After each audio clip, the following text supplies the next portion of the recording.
Good morning. Good morning, everyone. I think we can go ahead and get started.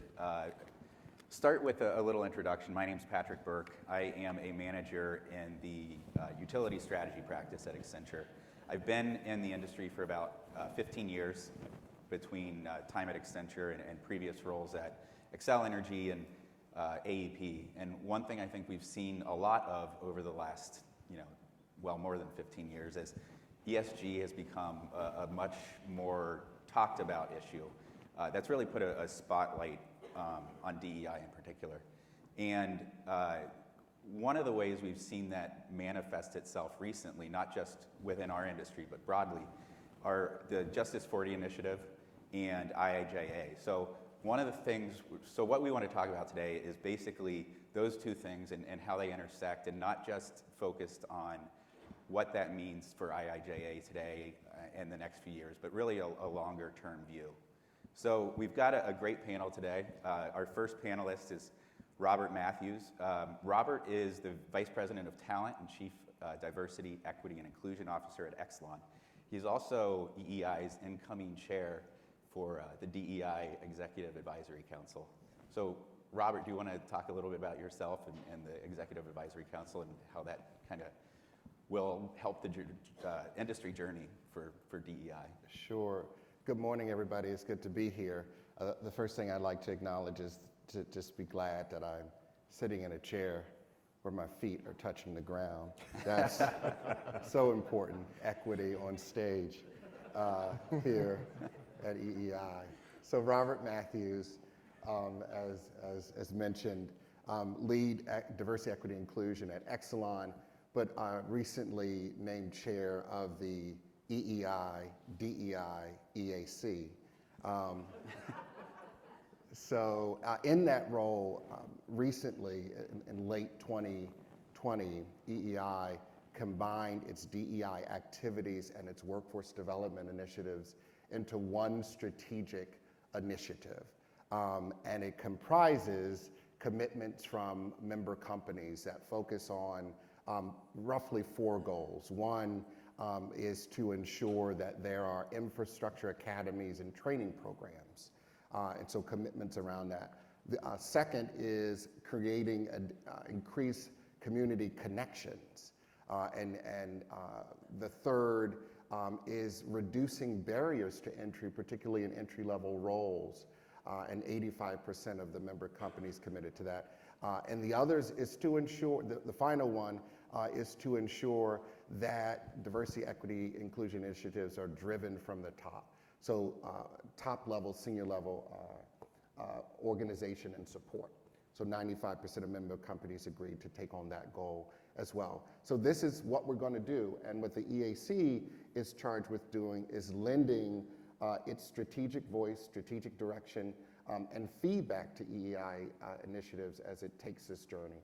So in a way that we haven't done so before, the industry is joining together and says this is an imperative and a priority, and we're focused on it, and I'm humbled to kind of be in a lead role for that. Great, thank you. Next up, we have Ralph Cleveland. Ralph is the president and CEO of the American Association of Blacks in Energy. Ralph, you've had a pretty diverse career in terms of roles. Do you want to talk a little bit about your journey and how it led you to the AABE and what your priorities are as CEO? Certainly. So good morning, everyone. Absolutely a pleasure for me to be here with you. I'm probably one of the few people you meet that actually took history of energy in college as an engineer. I like to tell people I'm a recovering engineer. And started my career as a co-op for Georgia Power Company, and went to work after graduating with a mechanical engineering degree from Georgia Tech, and went to work in the oil patch. My first job was in Falfurrias, Texas. Does anybody have any idea where Falfurrias, Texas is? One or two of you. Worked oil and gas production, mostly gas. And my career in the oil patch spanned through the Exxon Mobil merger or acquisition, When I left ExxonMobil, I was the superintendent for all the technical services for shallow water Gulf of Mexico and onshore Louisiana. Had a good stint there, about 14, 15 years, and then went to work for AGL Resources, which is now Southern Company Gas, and about a 14-year career there as well. When I left there, I was president of Nicor Gas, and along the way, in about 2002, I became an active member. Someone approached me about the American Association of Blacks in Energy. Had never heard of the organization and was shocked and surprised when I got engaged and got involved. So ABE is, as we affectionately call it, is a 45-year old organization. It was started in '77 during the energy crisis, during the Carter administration. And so primarily to provide a voice for African Americans and other minorities in the development of energy policy. That is one of our main focuses. But another purpose of the organization is also to get the industry itself to be more responsive to the aspiration of African Americans and other minorities in this space. Creating more transparency and opportunity to grow and develop, an opportunity to support and network. And so 45 years we've been doing all of that. In terms of, I did also have a stint outside of energy. I worked for an insurance company, global insurance company for a while, and I think that's probably the bio that's listed there, but ran global operations for customer operations, business transformation, and shared services, about 16,000 employees globally, about $1 billion transformation program every year. And so I share all of that just to say, you know, I certainly have seen my fair share of the industry and then the support industries around it. This is a perfect time, I think, to be engaged and involved in this industry with so much transformation happening, with the support of the administration in terms of this transformative funding and grant opportunity, if you will, to help transform the infrastructure. And so we certainly want to do our part in terms of aid to make our community more aware of the opportunities in this industry, to create a more inclusive environment, to create more transparency around where the opportunities are. And that's really our focus. I like to share with people that, you know, we're probably, you know, 1/100th of the size of most of the large, you know, industry organizations like EEI. But so we have to punch well above our weight as the American Association of Blacks in Energy. And we're certainly looking for continued growth and continued impact in this area. We think, again, not only is this the right time to be in this industry, but this is also a time for us to be much engaged in the work that's needed to create that transparency, create that opportunity, to create a more inclusive environment. And so when we talk about DE&I, we include justice in that as well. So we call it our JEDI program, Justice, Equity, Diversity, and Inclusion. We certainly want to be a trusted advisor for many of you as you think about what that means. These things require us to be quite thoughtful about how we go about creating that more inclusive environment. We think greater inclusiveness means actually an expansion of the pie for all of us. And so we certainly want to be about that business as we move forward. And with opportunities that transformative opportunities like at IIJA, we think, you know, we've got a significant role to play in creating that transparency of opportunity. So, thank you. Our third panelist is Anthony Oni. Anthony is the managing partner of the Elevate Future Fund at Energy Impact Partners. Anthony, you have a utility background as well as the rest of us. Do you mind talking a little bit about that and EIP as well as the Elevate Future Fund? No, absolutely. Thank you, Patrick, and thank you to EEI and our utility and other partners here in the room today.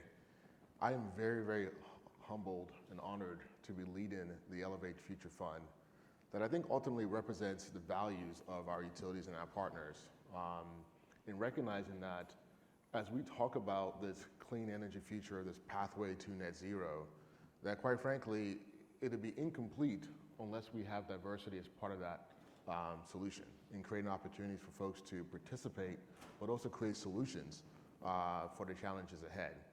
And so the Elevate Future Fund, just to start off with, is a targeted $100 million fund that is focused on providing capital to diverse founders, diverse teams, diverse supply companies that are supporting utilities, but also working to accelerate that clean energy transition.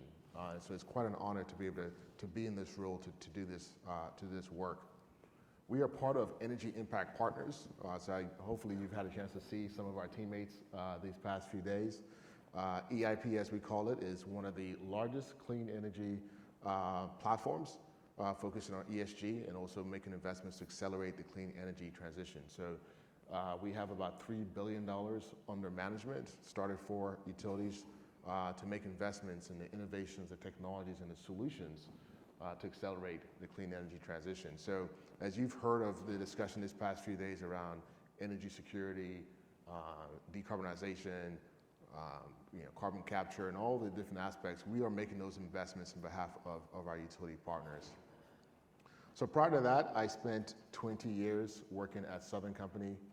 And I started the company as an intern. I was actually a computer programmer, and somehow or the other, I didn't know anything about the utility space. All I knew was a guy in a bucket truck, and that was about it.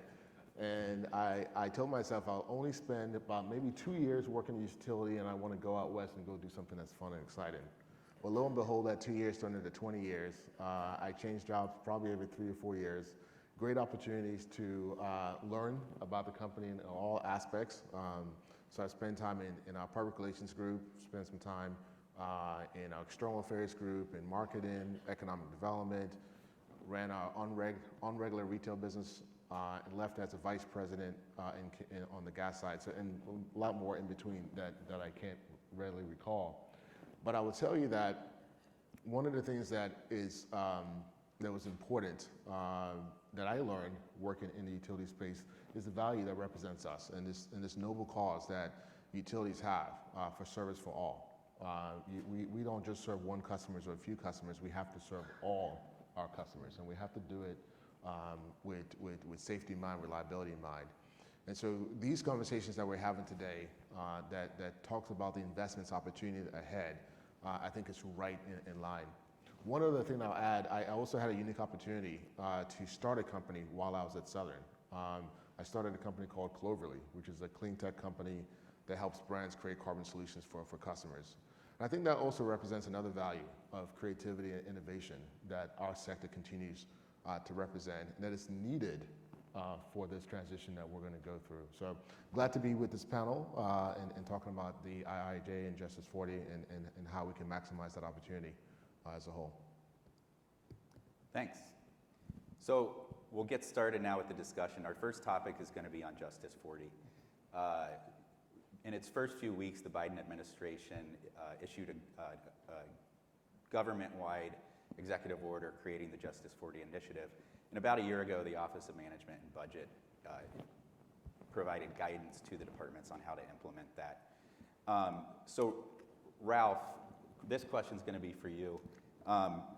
It's widespread agreement that this is kind of a major step. So what do you think of the progress so far, and what would you like to see going forward? Yeah, just the focus that Justice40 has brought relative to impact and a recognition that in so many instances as we go through particularly transformative change, there are communities that are typically left out. And so the fact that the administration has made it a priority to be inclusive and to set a goal, a target relative to that, I think is a really strong positive step forward. I think work that we have to do is defining what exactly does for the benefit of from a minority community, what does that really mean? There are so many different ways that you could define that. And I think it's going to take real true engagement of minority communities in order for that to be a reality of the impact from our perspective, from the perspective of the minority community. And so I'm really pleased to see that there are funding mechanisms in place to increase stakeholder engagement relative to these issues. I would say that just broadly, as we think about the economy, and as we look at B2B business in general, just broadly across the economy, you're looking at about 350,000 B2B firms across the U.S. economy, probably a little less now through the pandemic. And about 3% of those B2B businesses do 80% of the businesses with Fortune 500 companies. And so when you talk about that inclusiveness, you kind of that gives you at least a sense for where we're starting from, just from a supplier standpoint. And if there's anything that we've seen through the pandemic and now through this current sort of supply chain shortages and the like, that supply chains are actually much more resilient when you get greater participation and more diversity in those supply chains. And so this is why I'm saying that improving a program like Justice40 that allows a real focus on this area, if you leverage it strategically, can actually build more resilient, more responsive supply chains across the board. This is expanding the pie from my standpoint. And so, and in that B2B space as well, only about 10% of the total sales in the B2B space is women and minorities. And so the point that I'm really making is that we've got work to do. And I think Justice40 gives us a focal point to start the dialogue around what does that really mean and what are some things that we can actually do to make an impact and make a difference. I do think it takes that dialogue and some deep thought and conversation about that, what that means. There are so many places where there are barriers to entry, barriers to growth, barriers to even transparency of where the opportunities are. And so how do we go about improving that? And I probably have a few more things to say about that relative to what those barriers typically are for that level of inclusiveness and the level of benefits that come along with Justice40. The other thing is, at ABE, we tend to try to look at things through three lenses. What's the impact to our community as consumers? What's the impact to human health and the environment, particularly as it relates to environmental justice?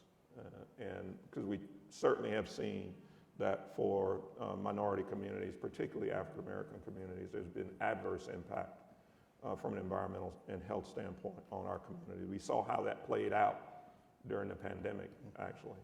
And then how are the opportunities distributed relative to whether it's supply chain or supplier growth and that sort of thing, employment, engagement of our community in this industry.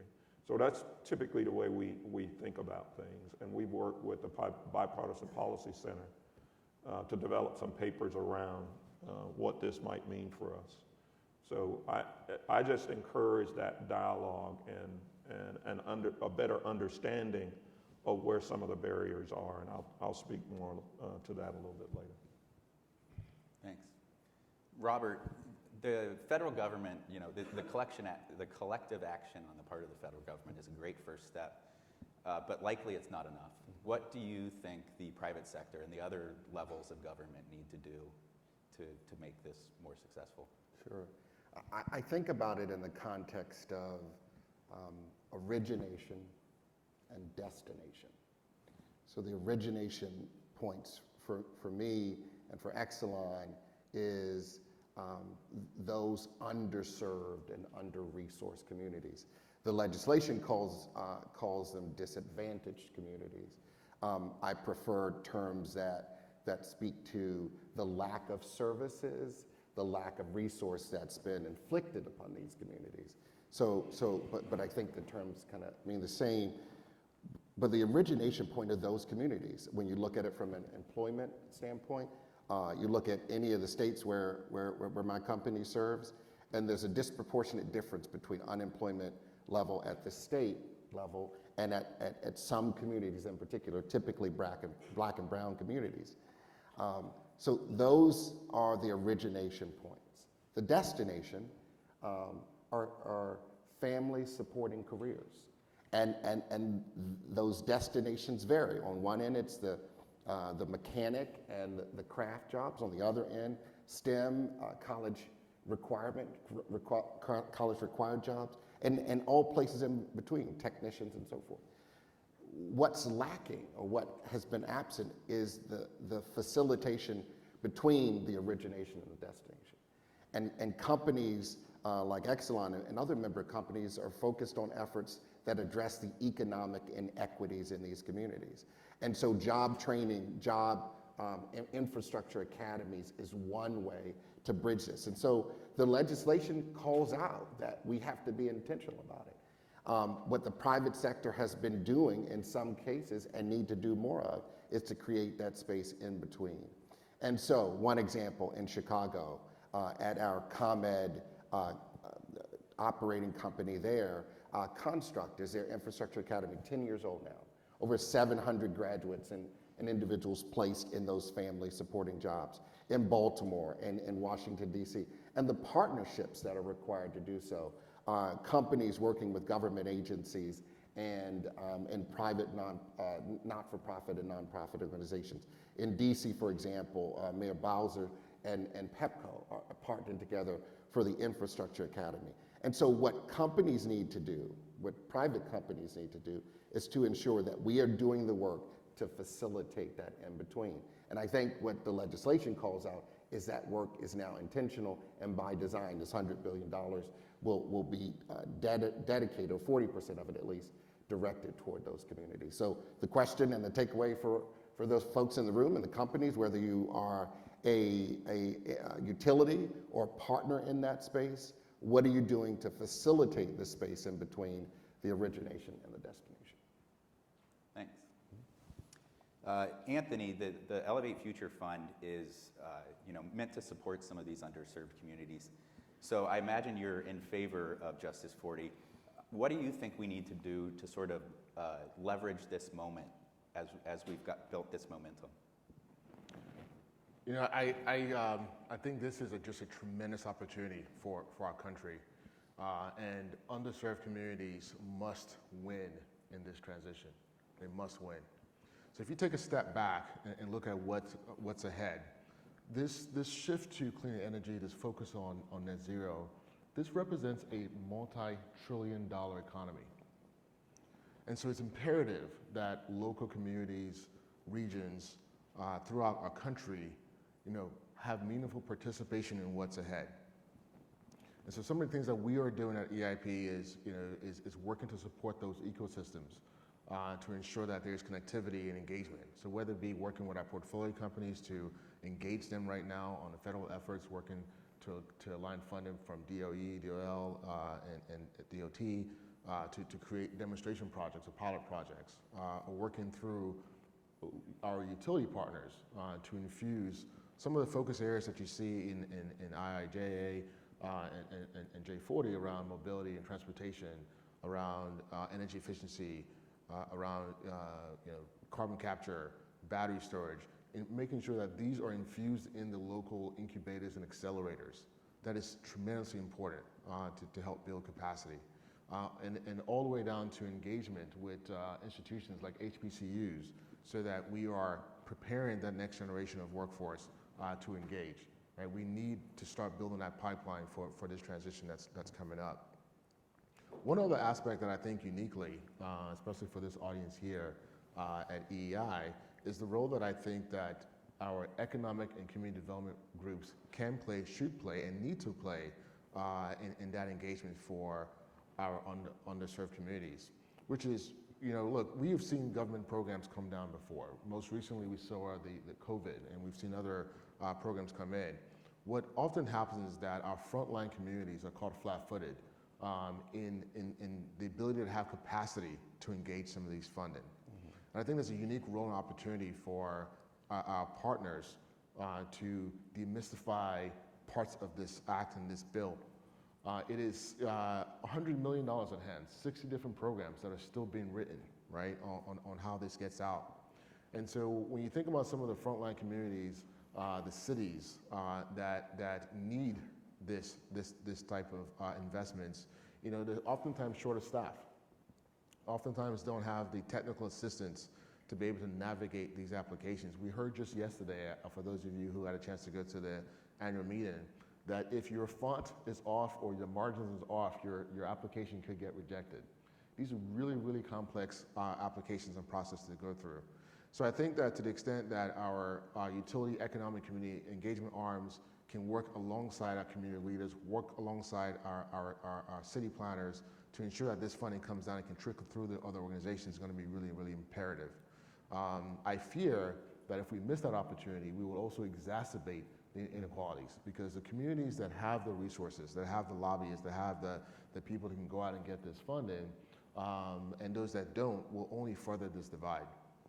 I would just lastly make a comment. I had a chance to talk to a good friend, Gwen Mizell at Senior Vice President Amber, and I love one of the things that they're doing.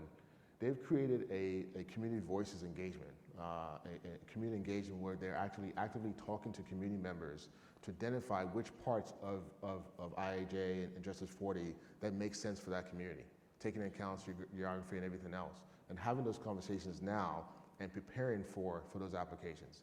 I think there's a tremendous role that our companies and our organizations can use to amplify, so that we're not scrambling and communities are not scrambling for the last minute to apply for this funding. So going back to your point, the origination, we've got to make sure we get off the X, so to speak, and make sure that we are providing opportunities for engagement on the start. Otherwise, those opportunities will be missed. If I can follow up to Anthony's comments on this, here's the way I would ask you to think about IIJA. It is merely a down payment. Anthony mentioned trillions of dollars. It's estimated that there will be a need for $193 trillion globally to be invested in order for us to meet the climate change targets. $193 trillion. And so, and certainly, as we think about being more inclusive around that, one of the challenges that I would lay out is, as you look and seek to find ways to be more inclusive, those opportunities to build the ecosystems, even alternative ecosystems that can scale, because the impact that's needed to be made in so many instances, to Anthony's point, we don't currently have institutions of scale that can take full advantage of that. And so there are some like Anthony and others who are out here, American Association of Blacks in Energy, others, who are thinking through this issue of how do we scale so that we can increase the impact. And so I would encourage you, as you're thinking about those partnerships, as you're thinking about Justice40 and what it means, as you think about the IIJA funds and who you partner with. There are all kinds of partnership opportunities that are laced into that IIJA. And so I encourage you to think about how do you create scale in terms of the impact to our community. Thanks. That's a great segue to our next topic. We're going to talk more specifically about IIJA. This is really a generational opportunity. If you think about our industry, it's been about 13 years since we had something like this with the American Relief and Recovery Act. But there's a couple of big differences. One of those is the size. This is a lot more money than was available for that.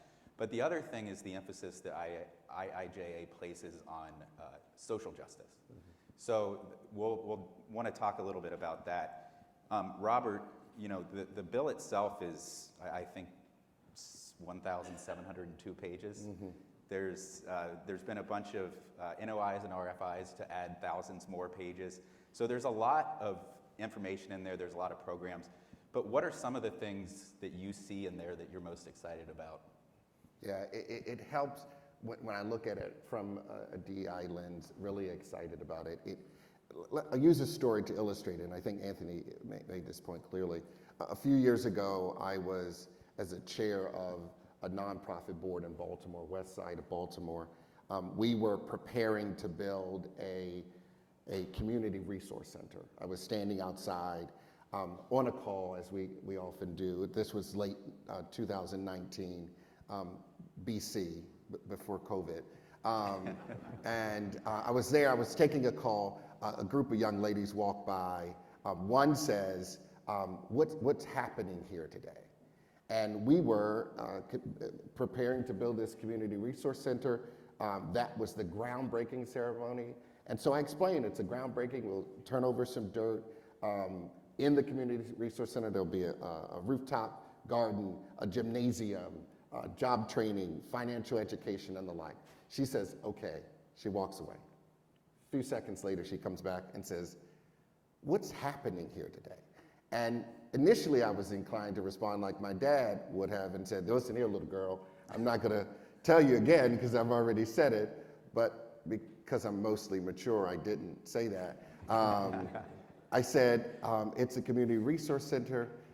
In the center will be a gymnasium, job education for your parents, computer labs, rooftop garden, and the like. She says, okay, and she walks away. Then she comes back and she says, am I welcomed here? I thought she wasn't listening to me. I thought she didn't hear me. But what she was trying to determine is if in all of the words, in all the 1,000 pages, right, did she hear herself, her community? And what excites me about this is that it gives us the opportunity to be intentional about our interventions, but not just doing the work for community, but ensuring, and again, to Anthony's point, ensuring that community is involved in the solutioning.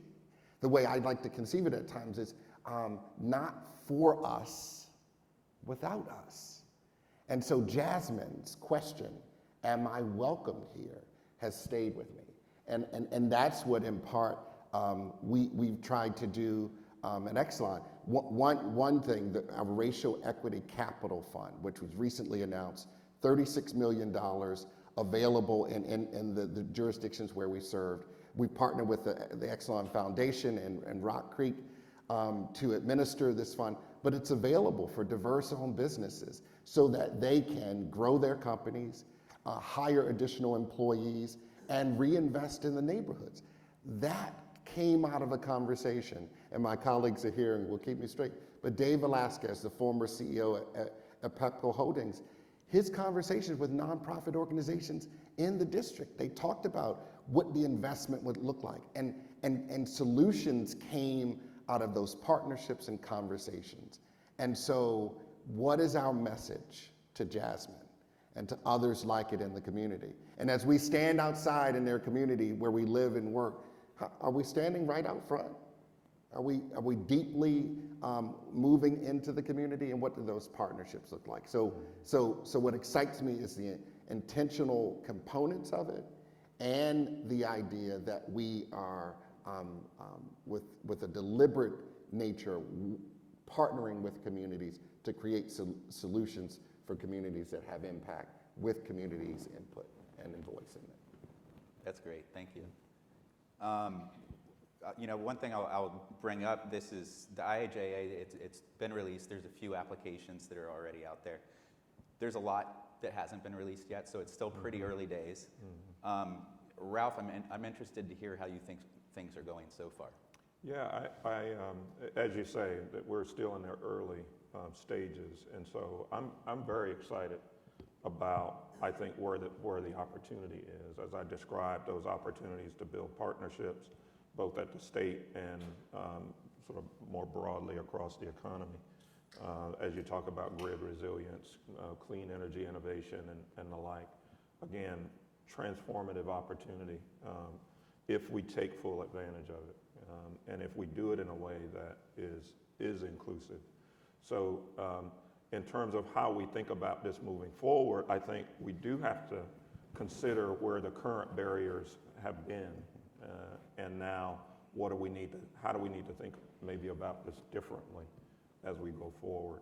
Certainly, we recognize that there's greater diversity that's needed internal to our industry in order for us to have even a better understanding of the impact external to our companies and relative to the communities. That cultural understanding, if you will, having cultural informants inside of your companies that understand what these things mean, I think is really important, and giving them that voice. And so starting with even sort of those entry-level jobs, the opportunities to bring greater diversity in, but then once that diversity resides, how do you take full advantage of it? How do you create a high-performance organization that's built on leveraging that diversity? Those are skills. And one of the things that we at ABE are looking at doing is how do we create cohorts of leadership that know and understand how to manage, leverage diversity, and create high performance within that. Because that's where some of the barriers have been, just understanding and creating that cultural, some of those cultural bridges that are needed as we think about growth and development of that talent inside of your organizations. But then how do you partner external to the organization? How do you make those connections that are needed?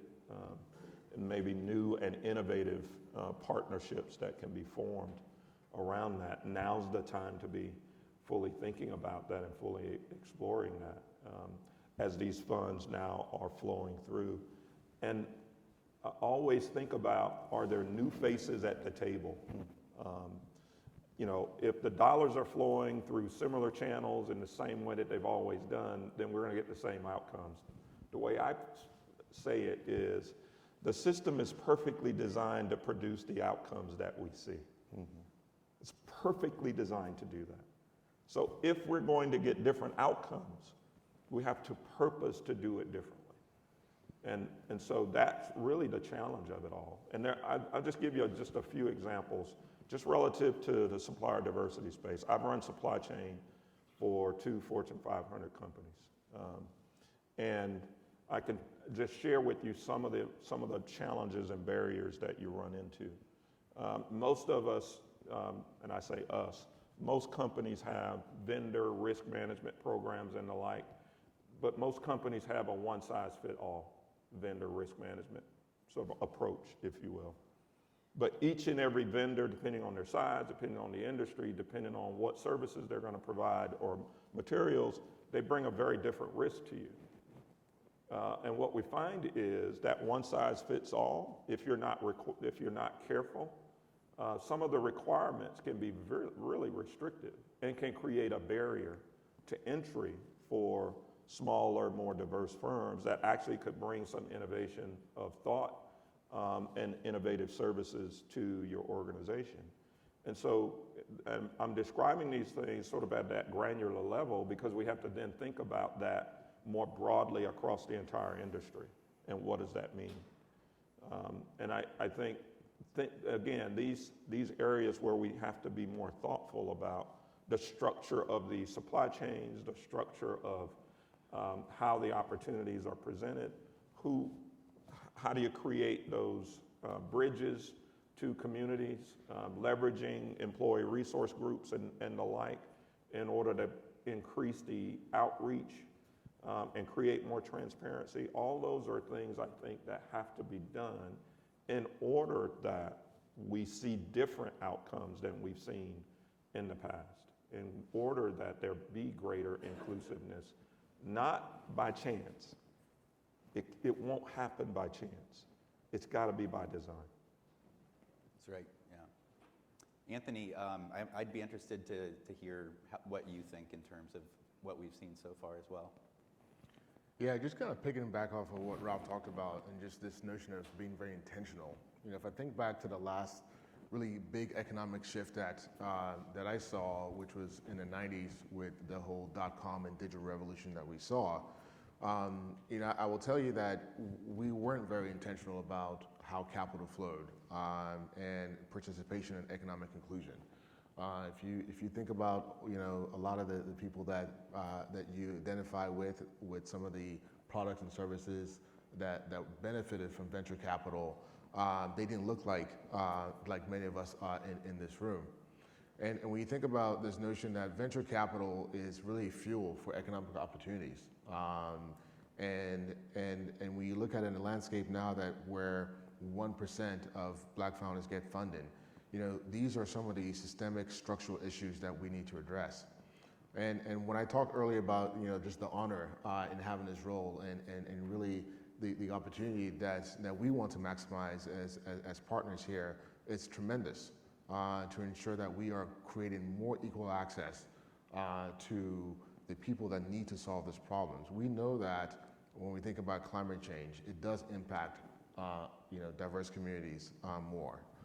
And it's harder for underserved communities to recover from some of these impacts.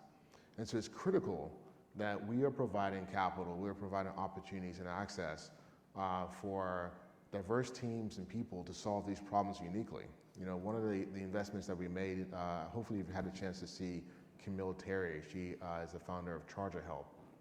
She is a great example of how we are deploying capital that says that, look, we can deploy capital from an investment fund that gets us a really great financial return, gets us great impact, positive impact on the environment, but also can create social impact as well. Charger Help is a company that is building infrastructure and a platform to ensure reliability of service for EV charging stations across the country. But what's unique, and I think what Camille and her co-founder Yvette has brought to the table, because of their lived experiences, living and growing up in Compton, where they've seen less economic opportunities, more people that didn't get jobs. She has built in a workforce training program as part of her platform so that she can reskill and train workers across the United States to participate in this growing economy, right? That's what you get by having more diversity in how you tackle some of these problems, where you're not facing either or, it's more and.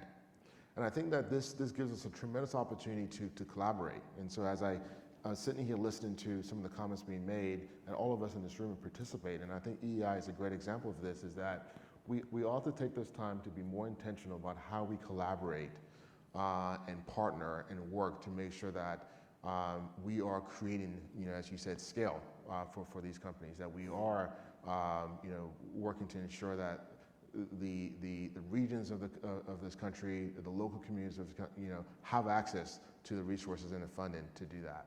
And that's one of the things that we're looking to amplify and do for industry, and recognizing that, again, in order to solve for climate change, we need diversity. It will not be a proper solve. And you can't have one group, or all the solutions can't come from California, right? We need to make sure that we are taking this opportunity to kind of rethink the board, so to speak, and ensure that more and more folks get to participate. And I think that the IIJA, this is a big opportunity. You look at some of the things that are being discussed in this, it's around resiliency, reliability, decarbonization, battery storage. We need to make sure that we're ensuring that underserved communities, underrepresented communities get access to some of this infrastructure. That comes with that dialogue and that kind of engagement, right? If we build this infrastructure up and only the haves get this, again, we're going to just widen that gap again and put the country behind. And I actually think this is a national security issue, right? As we talk about some of the issues that we're facing now, this is a great opportunity to kind of reset that board and make sure that we build this up the right way. So I'm very excited about it, very cautious. I know a lot of it still hasn't been formed or written, but I think this is a time where we have to be involved. We have to lean in and make sure that we have a hybrid order view of how we want to prescribe some of these engagements locally. I want to, if I can, build Please. on that just a bit. So first, I want to applaud the industry for the support that you've given to energy impact partners and the like, and recognizing that capital formation is a real barrier.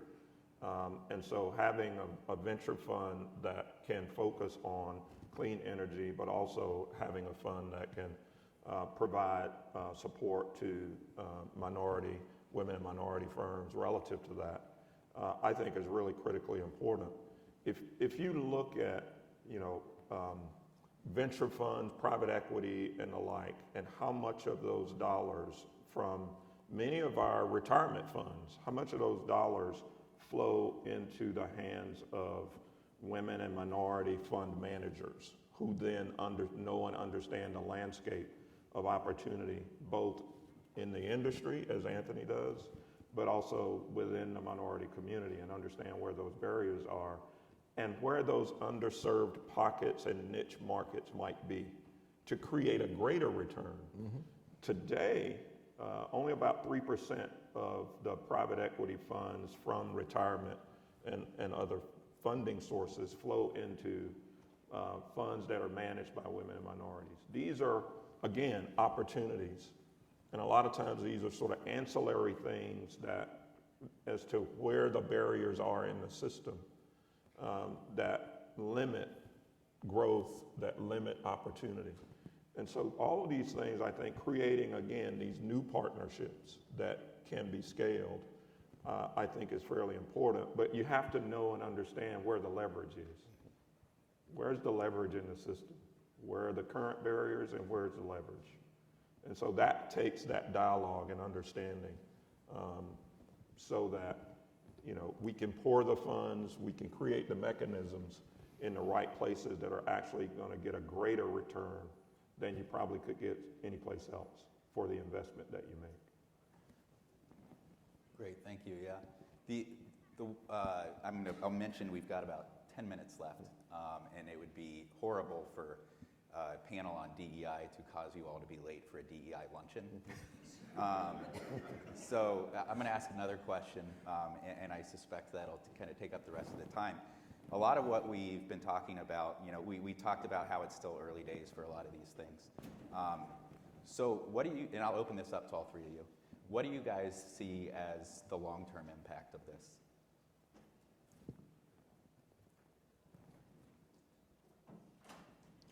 I'll jump in. Okay. I think, again, this is a tremendous opportunity to redefine the economic sectors in the U.S. And one of the things that I'm very, very hopeful about as we think about just this opportunity for investment is when I worked in economic development, we always talked about the multiplier effect, right? We want to recruit large industry because that large industry creates more commercial engagements and more an enrichment of life for residencies. And when I think about this investment that's upon us, I think about the multiplier effect across the country, and especially in communities that haven't experienced this type of infusion of funding in a way that builds for the future. So I think about the green collar jobs that are going to get created. I think about the new economic zones that will create, and the new hubs that will create, focused on addressing the most important issues in our lifetime, which is climate change. And the other part of it too is ensuring that diverse companies, that we are building that foundation for diverse companies to participate is also critically important. And so I would take this opportunity to say that as I'm looking across this crowd in this room, and as I've spent the past few days here, as you are working locally and you identify small businesses that need that capital to scale, whether it be us at Energy Impact Partners or all the other capital providers out there, let's take a broader view about that. Let's take a broader view of how we want to do this in a very inclusive way and use your influence to create those engagements, because I think the world ahead and the opportunities ahead is just tremendous. And so this notion of being very intentional and collaborating to say, hey, look, we know that there's a lot of focus around battery storage. We know there's a lot of focus around mobility and transportation. We know that the areas geographically that we represent, lend themselves to some of these opportunities. Let's collaborate and make sure that we're intentional about redefining these economic opportunities, these economic zones, for the betterment for those who oftentimes have been left out from these transitions. So I'm very optimistic about what's ahead, and really this reset, so to speak, that I think we'll be able to have. I think for me, what the federal government is doing by connecting this conversation about diversity, equity, and inclusion, and the capital available, the dollars available for it, is that it causes a greater conversation in which we understand that we have to, as companies, no matter where we are, what the type of companies we are in the room, we have to have an equity lens. So what we talked about today is how our employees are regarded, what happens inside of our companies, what happens in community, what happens among our customers. And so because of the history of our country, we have to look at things from an equity lens. And our creativity is based upon it, our innovation is based upon it. So I am hoping that the conversation that connects DEI and dollars causes more companies to get it.